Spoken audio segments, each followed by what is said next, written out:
आदाब। मैं हूँ समरीन नाज। मैं हूँ शिल्पा और हम हाजिर हैं लेकर आपकी जहन के तस्कीन का सामान, यानी मंजर पसे मंजर।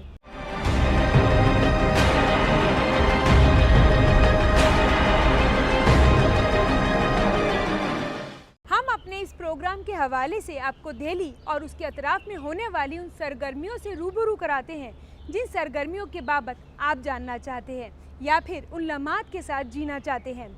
डीडी उर्दू की हमेशा ये कोशिश रहती है कि वे अपने नाजरीन के तस्कीन का सामान मुहैया कराए। और आज की इस कड़ी में हम लेकर हाजिर हुए हैं रन फॉर यूनिटी की तारीख, उर्दू के नामवार और कदावार अफसाना निगार और मुसन्निफा इस्मत चुगताई के ज़िंदगी के कुछ हक़ाइक़, और साथ ही नामवर और कद्दावर अफसाना निगार मुसन्निफा इस्मत चुगताई के ज़िंदगी के हक़ाइक़ और बाबा कौम महात्मा गांधी के पसंदीदा भजन के मुख्तलिफ अंदाज। तो आइए नाज़रीन, अपने इस प्रोग्राम का बाज़ाब्ता आगाज़ करते हैं और आपको मिलवाते हैं उन फनकारों से जो दुनिया के 124 ममालिक से ताल्लुक़ रखते हैं, जिन्होंने बाबा कौम महात्मा गांधी के 150वीं यौम पैदाइश के मौके पर उनका पसंदीदा भजन गाया।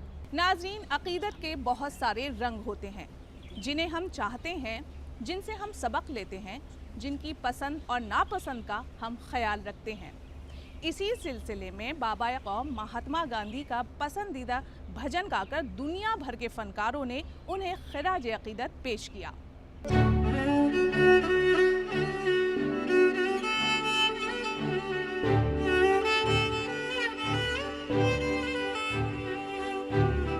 वैष्णव जन तो तेरे कहिए जे पीर पराई जाने रे। वैष्णव जन तो तेने कहिए जे पीड़ पराई जाने रे। वैष्णव जन तो तेने कहिए जे पीर पराई जाने रे। पर दुखी उपकार करे तुए मन अभिमान नाने रे। वैष्णव जन तो तेने कहिए जे प्रीत पराई जाने रे।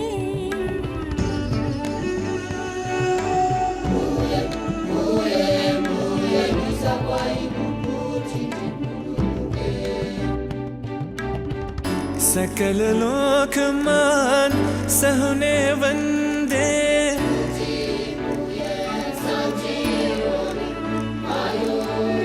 सकल लोक मां सहुने वंदे। निंदा ना करे के नीरे। निंदा न करेगे नीरे। वाच काच मन निश्चल राखे। धन धन जननी देनी रे। वैष्णव जन तो तेने कहिए जे पीर पराई जाने रे। वैष्णव जन तो तेने कहिए जे। वैष्णव जन तो तेने कहिए जे पीर पराई जाने रे। हर दुखे उपकारे करे दोए मन अभिमान नाने रे।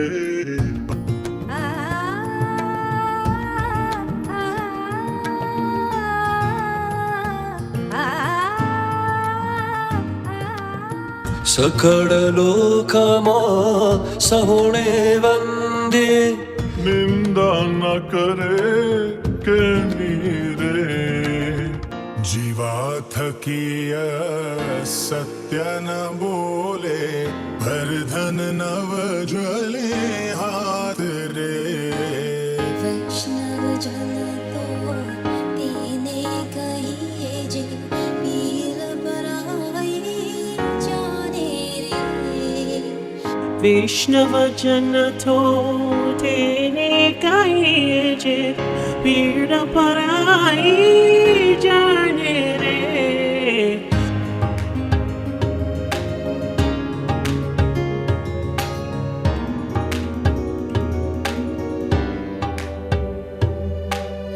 वैष्णवजन तो तेने कहिए जे महामाया व्यापी नहीं जेने दृढ़ वैराग्य जेनो मन मारे। रामानमाशु तामिलागी सकला तीरता तेरा तारा मारे। वैष्णव जन तो तेनी कहिए जे पीर पराई जानी रे। पर तुमका उपकार करे तो ये मानवी माननान रे। वनलोपिने kapaterakice cię kamakrara nivarare. भाणे नरसायो ठेनो दर्शन करता खुड़ाई को तेरे थार्या रे। वैष्णव जन तो तेने कहिए जे पीड़ पराई जाने रे।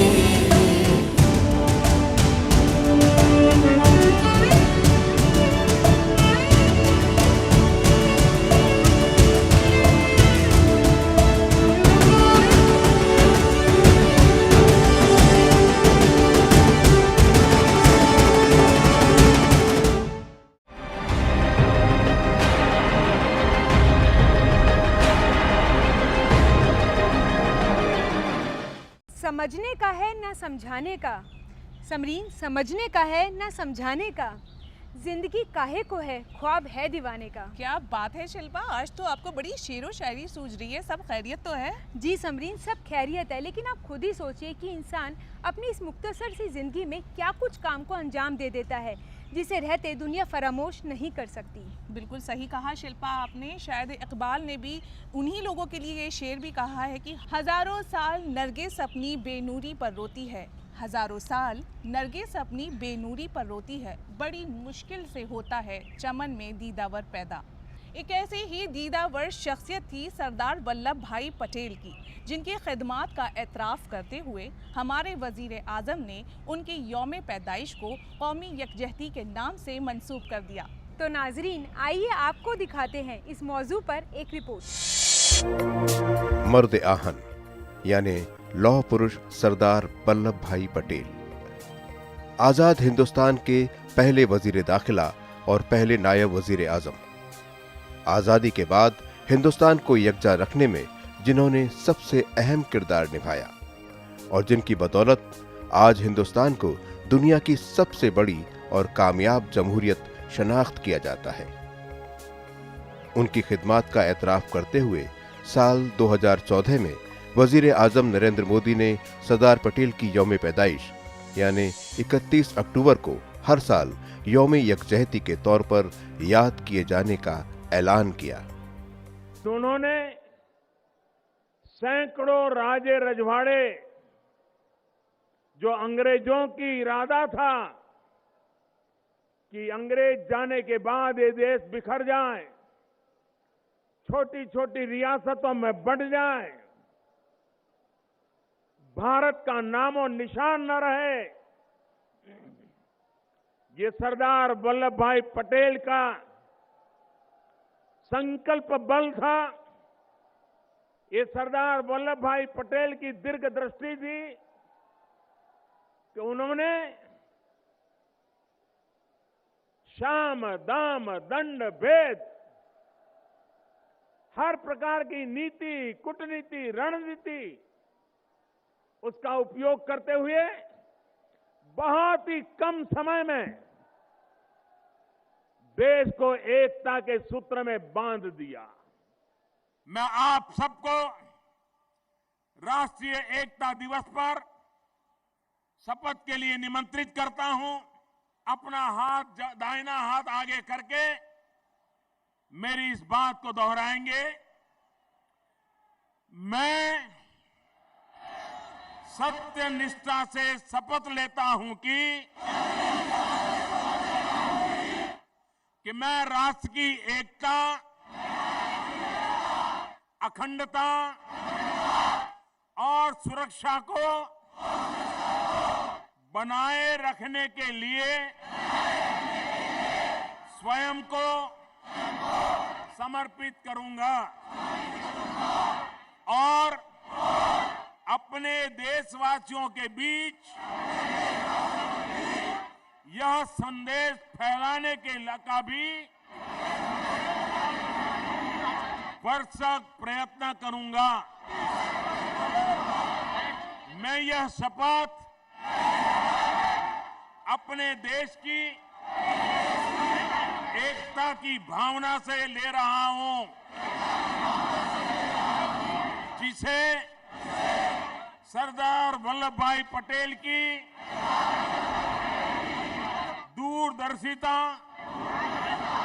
एवं कार्यों द्वारा संभव बनाया जा सका।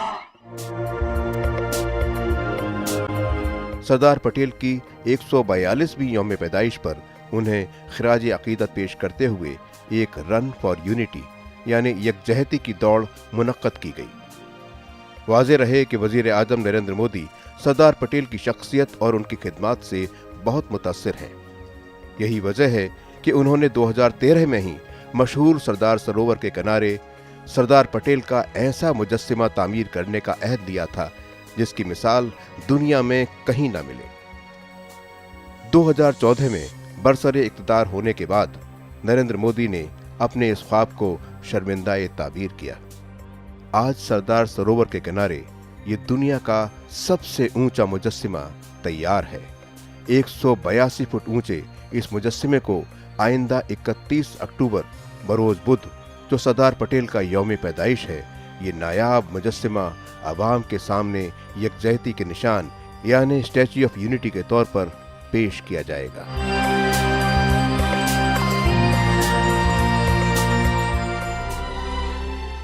मूर्ति ऐसी बनेगी जो सदियों तक सलामत रहेगी।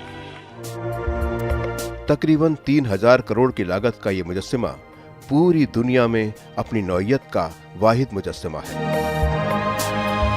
एक सरदार वल्लभ भाई पटेल, इतिहास इस बात का गवाह है कि चाणक्य के बाद देश को एक करने का भगीरथ काम सरदार वल्लभ भाई पटेल ने किया। आजाद हिंदुस्तान को एक झंडे के नीचे लाने का सफल प्रयास, इतना बड़ा भगीरथ काम जिस महापुरुष ने किया, उस महापुरुष को शत शत नमन। लेकिन यह भी तो पीड़ा है कि सरदार साहब एकता के लिए जिए, एकता के लिए जूझते रहे, एकता की उनकी प्राथमिकता के कारण कईयों की नाराजगी के शिकार भी रहे। सरदार पटेल महात्मा गांधी के ख्यालात से बहुत मुतासिर थे। यही वजह थी कि उन्होंने नौजवानी में ही अपनी जिंदगी मुल्क और समाज के लिए वक्फ कर दी थी। सरदार पटेल ने अपनी जिम्मेदारियों को हमेशा तरजीह दी। इस बात का अंदाजा इससे लगाया जा सकता है कि जब वे जज के सामने वकील के फराइज को अंजाम दे रहे थे, उसी वक्त उन्हें एक टेलीग्राम मिला जिसे उन्होंने देखा और जेब में रख लिया। उन्होंने पहले अपने फराइज अदा किए और उसके बाद अपने घर गए। वाज़े रहे उस टेलीग्राम में उनकी अहलिया के वफात की खबर थी। जंग आज़ादी से लेकर मजबूत और एक भारत के क़याम में सरदार वल्लभ भाई पटेल की काविशों को कभी फरामोश नहीं किया जा सकता। उनकी जिंदगी, शख्सियत और उनका तौर तरीका हमेशा मशअल राह रहेगा।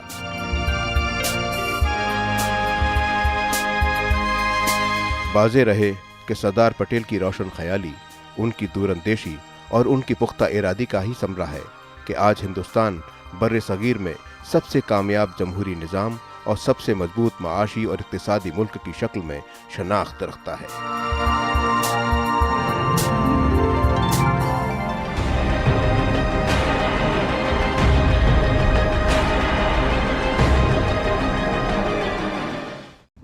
समरीन आपने कि हमारा हिंदुस्तान तारीख रकम करने में किसी भी मुल्क से कम नहीं है। बिल्कुल सही फरमाया शिल्पा आपने।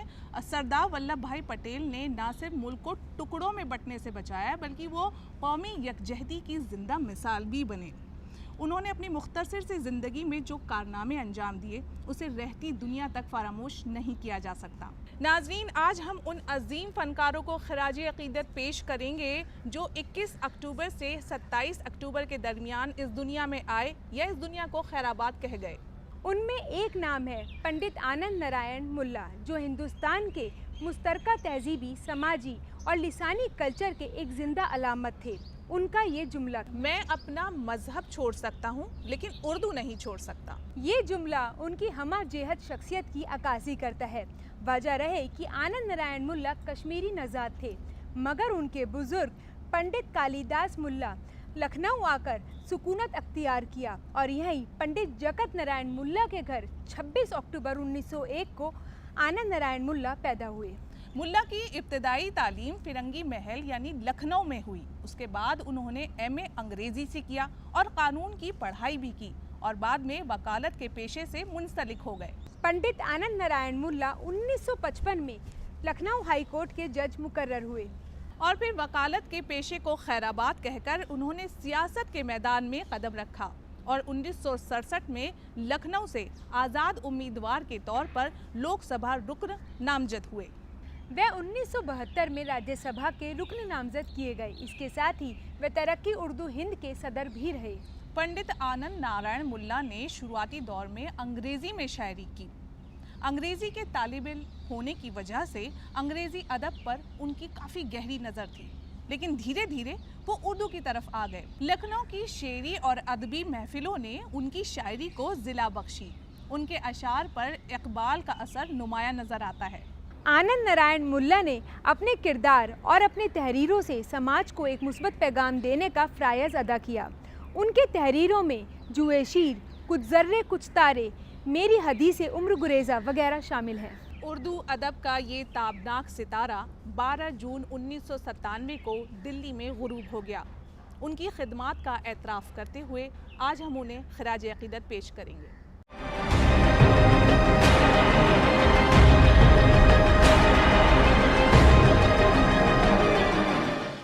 तो समरीन, आइए मंजर पसे मंजर के सफ़र को आगे बढ़ाते हैं और एक ऐसी ही शख्सियत से आपको रूबरू कराते हैं जिनसे मेरी मुराद। कहीं आपकी मुराद उर्दू की मुसन्निफ़ा इस्मत चुग़ताई से तो नहीं है? जी सही फरमाया आपने कि इस्मत चुग़ताई एक ऐसी ही अजीम फ़नकारा थी जिन्होंने अपने बेबाक कलम से समाज में हो रहे उन फरसुदा रसूमात पर कलम उठाया जिसके मुतालिक लोग बात करना भी पसंद नहीं करते थे। जी शिल्पा, उनकी इसी बेबाकी की वजह से उन पर फहाशी का मुकदमा भी आयद किया गया, लेकिन उन्होंने अपनी कलम की रफ्तार को कम नहीं किया और लगातार लिखती रहीं। उन्होंने समाज के दबे कुचले लोगों के लिए खूब लिखा। चौथी का जोड़ा उनके शाहकार अफसानों में शुमार किया जाता है। जी सही कहा आपने कि वो सिर्फ किस्से कहानियों तक ही महदूद नहीं थी, उन्होंने फिल्मों में बतौर अदाकारा और मुआविन हिदायतकार काम भी किया है। तो चलिए नाज़रीन, आपको कुछ और दिलचस्प हक़ायक़ से रूबरू कराते हैं। पद्मश्री से सरफराज इस्मत चुग़ताई नाम का ये सितारा उत्तर प्रदेश में इल्म व अदब के शहर बदायूं में 21 अगस्त 1915 को तुलू हुआ। उन्होंने आला तालीम हासिल करने के बाद अलीगढ़ स्कूल में बतौर उस्तानी के अपनी जिंदगी का आगाज किया। वहीं वो मशहूर हिदायतकार शाहिद लतीफ़ के साथ रिश्ता अज़दवाज में मुंसलिक हो गई। अफसाना निगारी का शौक उन्हें बचपन से ही था। शादी के बाद भी उन्होंने उर्दू अफसाने को नहीं छोड़ा, बल्कि वो और भी ज्यादा मुस्तैदी से लिखने लगी। 1942 में उन्होंने अफसाना लिहाफ लिखा, जिसकी वजह से उन पर फहाशी का मुकदमा आयद किया गया। उन्होंने सिर्फ उर्दू अदब में ही नहीं बल्कि फिल्मों में भी तबा आजमाई की। तकरीबन 13 फिल्मों के स्क्रीन प्ले लिखे और फिल्म जुगनू में अपनी अदाकारी से भी नाजरीन को मुतासिर किया। उनकी आखिरी फिल्म गर्म हवा थी, जो 1973 में मंजर आम पर आई। ये फिल्म आज भी हिंदुस्तानी सिनेमा की तारीख में मील के पत्थर की हैसियत रखती है। इस दौरान उन्हें कई इनामात से नवाजा गया, जिनमें फिल्म फेयर अवार्ड से लेकर पद्मश्री तक काबिल जिक्र हैं। वो औरतों के मसाइल पर बेबाक गुफ्तगू करती रहीं। बोल्ड इसलिए थी कि भाइयों के साथ पली थी, भाइयों के साथ सोचा था और उसको रोकने की बहुत कोशिश की। सीना पिरोना, काटना, बुनना, मैंने सब चीज़ें उठा के दफन कर देती थी। जो अपने आप को नहीं डिफेंड कर सकती है वो इस काबिल नहीं है कि जिंदा रहे। मेरा ये भी उसूल है कि अगर तुझने अपने बचाव नहीं सीखा और भाई ने सीखा, तूने क्यों नहीं सीखा? मैंने हॉकी खेली, मैंने लठियाँ चलानी सीखी, मैंने क्रिकेट खेली। इल्म व अदब की दुनिया में अपने भाई की शुक्रगुजार रहीं कि उन्होंने उनकी जहनी नशोनुमा की। 5-6 बरस की उम्र से तो दोज़ख में रहते थे, हमेशा खून थूकते रहते थे, फेफड़े गल के बिल्कुल निकल गए थे, टुकड़े के टुकड़े निकला करते थे। तो ये दोज़ख नहीं थी, जन्नत थी। वो जन्नत में रहते हैं। मैंने उन मायने में दोस्त के देखा। He was more than a father to me। मुझे सिखाते थे कहानी लिखना कैसे चाहिए, ये उन्होंने मुझे सिखाया। देखो इस तरह बिगिनिंग होती है, वो इंग्लिश की किताबें पढ़ी थी उन्होंने, उसमें इस तरह बिगिनिंग होती है, इस तरह कैरेक्टर बिल्डिंग होती है, फिर इस कैरेक्टर को, जिस कैरेक्टर को किधर ले जाना है उसको उधर, ये सारी टेक्निक उन्होंने बताई थी। प्रेमचंद के मुतालिक कहती हैं, प्रेमचंद की तो मैंने चोरी की थी। एक दिन वो सो रहे थे तो देखा, तो सो रहे थे तो पाँव उनके यूँ थे, लेटे हुए थे और पाँव यूँ थे। तो मैंने उनके दोनों पाँव पकड़ के और बीच में से झाँका तो उनकी आँख खुल गई। उठ के बैठे, कौन तू? मैंने कहा मैं एक चोर हूँ, मैंने आपकी कहानियाँ चुराई। क्या बक रही है? बता क्या नाम है तेरा? मैंने अपना नाम बताया। अच्छा वो वाली इस्मत है। अब वो मुकदमा चलने से मुझे शोहरत मिल गई। तो एक फ़न होता है, कहानियाँ पढ़ी किस तरह से बनती हैं। प्रेमचंद जी, गुरुदेव टैगोर, इन बड़े बड़े लोग मैंने पढ़ा। इनकी कहानियाँ जो कलेजे को चोट लगाती हैं, जो अंदर घुस जाती हैं, दिल और दिमाग को रोशन कर देती हैं, वो अंदाज, उनकी नकल करना, उनको सीखना, उनको पढ़ना, उनको रचना, अपने में समो लेना। ये सच है कि ऐसी शख्सियत सदियों में पैदा होती है, मगर जब ऐसी शख्सियत दुनिया में आती है तो न सिर्फ अपने वजूद को बल्कि अपने ख्यालात को भी दुनिया से कबूल करवाती है। इस्मत चुगताई नाम का ये सितारा, जिसे लोग इस्मत आपा के नाम से भी मुखातिब करते हैं, वो इस दार फ़ानी को 24 अक्टूबर 1991 को खैराबाद कह गई। I believe in all religion and there's a rebirth in Hindu religion. I will come again in this world. Urdu अदब के ऐसे फनकार हमारे दरमियान अपनी तहरीरों के जरिए हमेशा मौजूद रहेंगे।